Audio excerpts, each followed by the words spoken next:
Hello everyone, welcome back to my channel. এখন বাজে সকাল 7টা। আমি ঘুম থেকে উঠে পড়েছি। সকালে ঘুম থেকে উঠে না ওয়েদারটা দেখতে এত ভালো লাগে। তারপরে আমি চলে যাই ঘর গুছাতে। জানো তো আজকে বাড়িতে অনেকে আসবে। এমন না যে লোক আসছে জন্য ঘর ঠর গুছাচ্ছি। আমি সব সময় জায়গা সব কিছু গুছিয়ে রাখতে খুব ভালোবাসি। আর এই গোছানো হয়ে গেল, তারপর চলে যাচ্ছি স্নান করতে। আর আমি পুজো না দিয়ে তো কিচ্ছু খাই না, যেহেতু সংক্রান্তি ছিল। আমাদের বাড়িতেও কেউ কিচ্ছু খায় না পূজা না দিয়ে।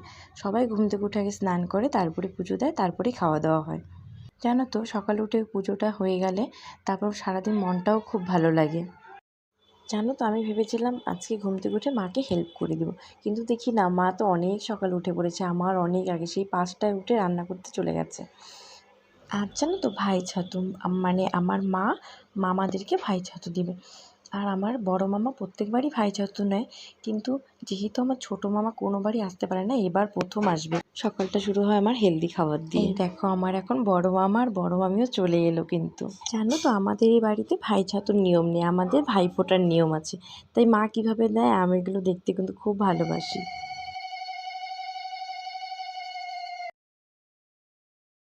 মার যেহেতু সমস্ত রান্না হয়ে গেছিলো, তাই মাকে আমি বলেছিলাম দাও আমি ভাজাগুলো করে দিচ্ছি।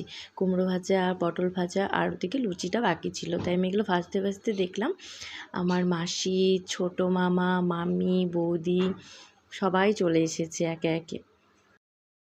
জানো তো আমাদের এই নতুন বাড়িতে আমার এই ছোট মামা, ছোট মামি, বৌদি এরা প্রথমবার এলো। তারপর আমি আবার চলে যাই লুচি ভাজতে। তারপর আমার মা ছোট মামাকে এখন ভাই ছাতু দিয়ে দিচ্ছে।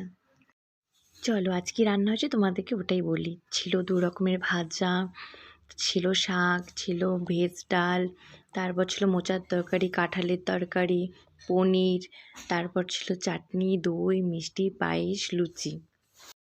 তারপর আমাদের সবার খাওয়া হয়ে যায়। তারপর আমরা সবাই গিফট দেখছিলাম, এ ওকে গিফট দিচ্ছিল, ও ওকে গিফট দিচ্ছিল। মাঝখান থেকে কি হয়েছিল জানো তো, মজার বিষয়, আমি কিন্তু কাউকে ছাতু দিইনি, কিন্তু আমিও গিফট পেয়েছিলাম। সবাই মিলে একসাথে থাকলে না গল্প করতে করতে কখন যে বিকেল গড়িয়ে সন্ধ্যা হয়ে গেল টেরই পাইনি। আর এত গরম পড়েছিল। তারপর আমরা চলে যাই, এখন স্প্রাইট খেলাম। তারপর আমার ছোটো মামা একটা তরমুজ নিয়ে এসেছিলো, সেটাই এখন আমরা সবাই খাচ্ছি। জানো তো গল্প করতে করতে সন্ধ্যার ক্লিপটা নিতে আমি একদম ভুলে গিয়েছি। চা, বিস্কুট, লুচি, তারপর পায়েস এগুলো খেয়েছিলাম। তারপর আমাদের রাতে ছিল ফ্রাইড রাইস। আর যেহেতু আমরা সকালবেলা মানে দুপুরবেলা আমরা খেয়েছিলাম পনিরের তরকারি, এই জন্য আমরা রাতে পটলের কষা করেছিলাম। আজকে সারাটা দিন খুব মজা হয়েছে জানো তো। আইসো মামি, আইসো মামা, আইসো।